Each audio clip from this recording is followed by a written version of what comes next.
Basically, we're going to be focusing on something called land entitlement. Many of you know what that is, but many of you may not. And so we're just going to talk a little bit about a couple different things related to that. First, a little bit about me. I'm a family physician and medical director for a group in San Diego, California. So I'm just south of here about an hour. So took the day off. I'm still practicing medicine full time and just love real estate. And so that's why I do it on the side. I'm general partner for the Rockstar Capital Development Group, Rockstar Capital 2. And I also do other deals as well. And so that's my family, my husband Griff, and my son Mason. So today we're going to cover in 15 minutes, what is land entitlement, who does it, why is it a good investment, and what are the 3 biggest risks, and how to avoid them, and why I personally love investing in land. And we all know Mark Twain, he's a pretty smart guy. Buy land, they're not making it anymore. Still holds true today. And as we all know, anyone who owns any property, which is many people here, is that land and anything that is on the land is going up in value. So I grabbed this picture off the internet, and it's to illustrate that this is really not what land entitlement is at all. So there's a bit of a misconception about what land entitlement is, and it doesn't involve any backhoes or dump trucks or digging or anything like that. The only digging that'll be done during the land entitlement process is taking a couple soil samples and evaluating exactly what is on the land. So we'll dig into that a little bit. There's a couple different terms for this. It can be called a permitted lot, a paper lot, land disturbance permits, all these things basically mean land entitlement. And so the definition is, it's raw land that has been granted subdivisional approval by the local municipality with all land disturbance permits in hand. So it's, another word is shovel ready. That's what I like to call it. And it really is a business, which is a niche product. I mean, obviously land entitlement's not new. All developers since forever have had to do this in-house before they would build anything. And many of you are involved in that niche of things. But to do it just on its own and then sell the paper lot to someone like a national home builder is a bit of a niche. And it has grown out of the recession and the crash in 2008. I'll get into that a little bit more.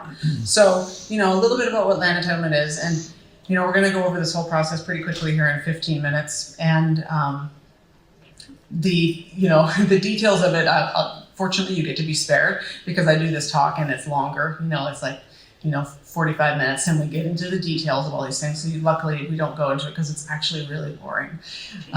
Zoning, I talk about zoning variances and getting permits. You need use permits for utilities and for building. You even need permits for landscaping. Like, for example, if you're planning on putting a pond into your, your development, you need permits for everything. And of course, where do you get your permits from? City Hall and the government. And so you're talking to the municipalities, and it's a lot of paperwork. That's basically what it comes down to. There's also, the environmental assessment, and there's engineering surveys, phase 1 environmental, sometimes phase 2, depending on what they find. Got to go back through the chain of title and see who's ever owned that land. And some things might come up that might make it a no-go. For example, if there's ever a dry cleaner on a piece of land, that is considered not allowed to have residential homes on it due to the potential toxicity. Something else might show up like radon, or maybe you'll find that there's gigantic boulders in the land that just makes it, untenable to build on. So basically the process, it's a due diligence process. So any builder who's going to be buying homes and or building homes is going to go through this process to see if they can build homes on it. It takes about 3 to 18 months on average, sometimes longer, because the government is moving slower right now with issues of labor and things like that. But there's a lot of work that's involved with talking, submitting proposals, waiting for the results, sometimes socializing with the community, like they put an announcement out like there's going to be new development, and then everyone comes and yells at the developers. So, I mentioned earlier, I alluded to this earlier, that the developers have always done this process. And so the question is, well, aren't the national home builders doing this? And the answer is, of course, yes. Historically, they were doing this. In 2008, however, they really had a bit of a problem because nobody wanted new homes all of a sudden, basically overnight. Lots of foreclosures on the market. Nobody wanted to build any homes. And so they were stuck with a whole bunch of land that they had already purchased. And that was a loss for them. So internally, they had decided, most of them, to do just purchase entitled land. It really reduces their risk. And it also speeds up the process from when they purchase to when they can sell those homes and make a profit. So who is doing it then for the national home builders? Third-party operators. And so that's who Rockstar Capital works with. The niche is highly specialized. We call the folks land acquisition managers. They're the ones who actually oversee the project and make sure that all the boxes get checked and everything gets done to get that paperwork in hand. And they used to be employed by the national home builders. And so since they got let go from there, they're looking for jobs. They have these skills and they are basically independent now. And they're very efficient. They can move more quickly on opportunities. But the benefit too is that they know all the home builders and they have their cell phone numbers. And so what happens is the national home builders will say, hey, Joe Smith, I would like some land in Charlotte. Do you think you can find me 500 lots in Charlotte? And they'll go out and find it. And so we've got, a good two-way line of communication for them to work together. And it benefits both sides and speeds things up as well. So, why is it a good investment? We're going to talk a little bit about the housing market right now. So, single-family homes are in massive demand. There's at least 5 million homes short nationwide. And there's obviously low inventory. And there's been a huge increase in value. Anyone who owns a house knows this. I like to go into Zillow every couple of weeks and refresh. And then I can see how much more my house is worth. I live in San Diego, so it keeps going up. But that's not just San Diego. This is everywhere. And as of March, median home price was $429, and it was $323 before COVID. It just keeps going up and up. But there are very minimal supply of homes on the market. And initially it was thought to be related to COVID, but it's obviously much more than that now. Maybe some repercussions from COVID, but it's more than that. And the big driver is the demand, and it's from the millennials.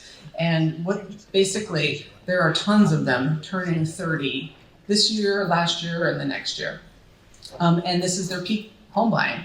Those of us in multifamily, I also do multifamily, we always said multifamily is a great place to invest because, the millennials, they don't want to buy homes, they want to rent. Well, now those millennials are getting older, and now there's a new generation behind them that likes to rent, fortunately. But they're ready to have kids, move out, get some space, have kids or a pet. And so, unfortunately for them, though, there's not very many homes out there, and they're very expensive. You've all probably heard the stories about people putting in multiple offers, and they keep getting outbid by cash buyers and investors and things like that. And so they are leading most of the home buying right now. And then there was a COVID effect too, where people don't have to live in the center of the city anymore. They can move wherever they want. They're remote, and they want some space. So, in other inventory factors, there's the COVID effect. Foreclosures really are not an issue anymore. That used to provide a fair amount of inventory, but there's not foreclosures. First, there was the moratorium. Now, people have tons of equity, so nobody's going to walk away from their house. But the main inventory factor is that builders have been underbuilding for years. And this next slide has a pretty remarkable graph, which shows the homes built in the U.S. by decade in millions. And so you can see that the national home builders, since the 1950s, have always built about 20 million homes per decade. And in 2010 to 2019, they built 5.8. So, that's really a lot less. And the reason, of course, is that they, during the recession, they didn't build homes for a long time, but then they never really picked it back up again, like they probably should have. And then now with COVID and supply chain issues, it was this perfect storm of housing shortage. So they forecast the builders, while they're trying to catch up, there's obviously issues with getting the new homes built into market. But last year they built 1.13 million, and then they're going to be doing around the same for 22 and 23. So if you add those up, that's 3.5. That's not 5 million, and we're short at least 5 million. So basically we're going to be short for a while. So everybody wants to know if we're in a bubble. And in 2006, speculation was driving a lot of the increased prices. And of course, everybody and their dog owned a home, and they owned a home that was too expensive. I was buying a home just shortly before that, and I remember as a new doctor in San Diego, I was like, I'm going to spend $300,000. And I went out with my realtor for a few days, and all of a sudden I was up to $550 because I was like, well, I qualify and I deserve it. And that's what everybody else was doing at the time too. So people were owning way more house than they could afford. But now we've got, solid demographics pushing the demand. The rates are low-ish. Obviously they're going up, and there's just not enough inventory. So it's a classic case of supply and demand. And also, like I mentioned, we have more equity and our credit scores have gone up, and us as Americans, we have saved quite a bit over the last couple of years. And it's not as easy to get loans as it used to be. So in terms of risks of land entitlement, so if you're going to invest in land, you're going to come across some potential pitfalls. And they can be things like wetlands. Wetlands are a problem. If you find that you have wetlands in the land that you're looking at buying, it's extremely difficult to build there. You need an expert or consultant to help you navigate that. If you're in a flood zone, doesn't mean you can't build, but if so, say, it does flood and it's just land, it's just raw land, then who cares? Well, the people who buy it from you are going to care. They're not going to want that. And their flood insurance will be a lot more. So flood insurance will really eat into profits of buying this type of land. And topography is really important too. It might look good until you go and actually take a close look at it and see that it's either really sloped, or there's giant boulders, or there's too many hills, and it's not amenable to building a tract home development. So another risk would be another real estate crash, which would essentially mean like lack of new homes for purchase or for rent, because you can build new homes on a build for rent, so new homes that are just rented. And as we just talked about, that's probably not likely to occur at this time. Another risk is issuance of permits. So, getting a city to agree to your plan. Basically, if you come up with a compliant design though, they must give it to you. It's just, you have to be compliant, and that might take a little bit of back and forth to get things lined up correctly. But the biggest thing is really that it can take longer than expected, because the cities move slow. And if anyone has ever tried to do any development on their own home or anything like that, it can take months to get a permit. So what's really important when you are purchasing land is to have a solid land purchase agreement, or LPA. Basically, you have a very extended due diligence period, and you control rather than own the land. So just like you have a due diligence period when you buy a multifamily property or even your own house, this is just much longer, more in the range of 18 months. It basically allows you to limit your risk to the soft costs of the deal, which is on average about $1,500 per lot. And what we try to do with the builder that we work with, they'll do all the due diligence, and they would never purchase the land until they're 99% sure that it can be sold to a national home builder. And if they come across something along the way that doesn't line up, then they just have to walk away, and those soft costs, will be a loss. They also try to do a simultaneous close, which means that instead of putting up, say the land is $5 million, instead of getting that $5 million and buying the land and then selling it to a home builder and making more, they try and do a purchase and close on the same day, which allows them to skip that $5 million capital event. We can do that most of the time, about 80% of the time, except for the really bigger projects. They do require some bridging capital. And then 95% of the home builders and hedge fund buyers will not close until they know they want that land disturbance permits to be in hand, which makes sense. A quick case study. This is a deal that I did with Rockstar and the operator in 2020. It's in Waxhaw Landing, which is just south of Charlotte. 500 lots, 169 acres, purchased it for 6.5. And put in about 1 to 1.5 in soft costs. So we raised $8 million from investors, and we've created a small syndication. We offered our investors 18% annual returns. And before we even got started, as you can see at the bottom here, we had an LOI from Mattamy Homes for $14 million. We didn't accept the LOI. Well, the operator didn't accept the LOI because they like to have a little bit of friendly competition between the builders. And so eventually, less than a year later, it did sell for $16.75 million to Mattamy. And so for the operator, that was a 2.09x in a year. They waited a year and a day, of course, capital gains. So the benefits of investing in land entitlement, in my opinion, are that it provides good cash flow. The structure of the fund that we have is to provide cash flow because we're lending.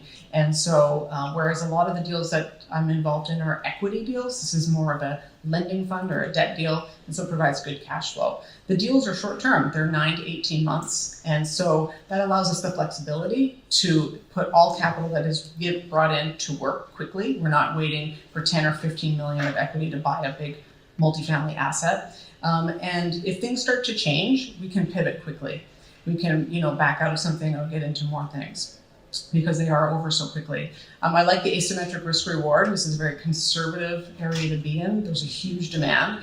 And for me, investing in land or any real estate asset is considered, to me, conservative compared to things like the stock market. So I'm always looking for those high rewards and low risk. It's also a good way to diversify your portfolio. If you're only in multifamily investing, it's good to maybe get on the other side of things and do some lending. And also, it's hard to buy a single family home for profit right now because, they're just so darn expensive. If that's your business, is buying single family homes to rent out, very difficult. But this is getting in kind of early, in the early stage, kind of like a seed round of venture capital, except you're getting in at the land stage. It's an extreme niche, meaning that it's specialized and not everybody can do it. You're definitely not going to go to a weekend seminar and come out a land acquisition manager and know exactly what to do. And you could run into trouble if you don't do it correctly. You could lose a lot of money. We're looking at building affordable houses. So this is what the need is for the young people to get into homes. So the homes are in the 300 to 350. Maybe it's going up a little bit now, but these are the affordable home tract developments, not McMansions on tiny lots with big houses. It's more of a starter home. Good afternoon. My name is Hamid Raknian. The good portion of our business is land development and make it shovel ready for the national builder. My question is, how do you see the balance of the 2022 and 2023 for the demand from the national home builders for the lands that are shovel ready? Oh, they have a massive demand. The operator that we work with cannot keep up with the demand from the national home builders because they're trying to catch up and they know that there's profit there to be made. And they're limited by supply chains and things like that, but they buy things in bulk, and to them, they're not going to stop building just because something is a little bit more expensive. And the beauty of the person who's doing the land entitlement or the lending on it, that's not our problem. The supply chain is not our problem. Is the increase of the real estate interest, would it have an impact on the land sale? No, it does not. Because we're not borrowing from places like banks. So the increase in interest rates doesn't affect us. We lend to the operator and we charge them a fixed interest rate, which is negotiable between us. But from point of view, the national home builder, the cost of delivering the goods to the end user is going to go up. And as such, the demand for the housing will trickle down, and that will have an impact on the land. What do you think? I don't believe so. Definitely interest rates are going up. Then it's going to make houses more expensive in some ways, and the home builders aren't going to stop building because of interest rates going up a little bit. Thank you very much. Yeah. Hey, Tom Chase with Affordable Housing Loans. On your, what you pay your investors, you mentioned, is that paid on a periodic cash flow or when the deal sells? So we provide a preferred return, which starts accruing immediately at 8%. It's paid out quarterly, and then we have profit sharing events, which will also be quarterly. And so those profit sharing events are paid out when we receive a return on our note that we've lent out.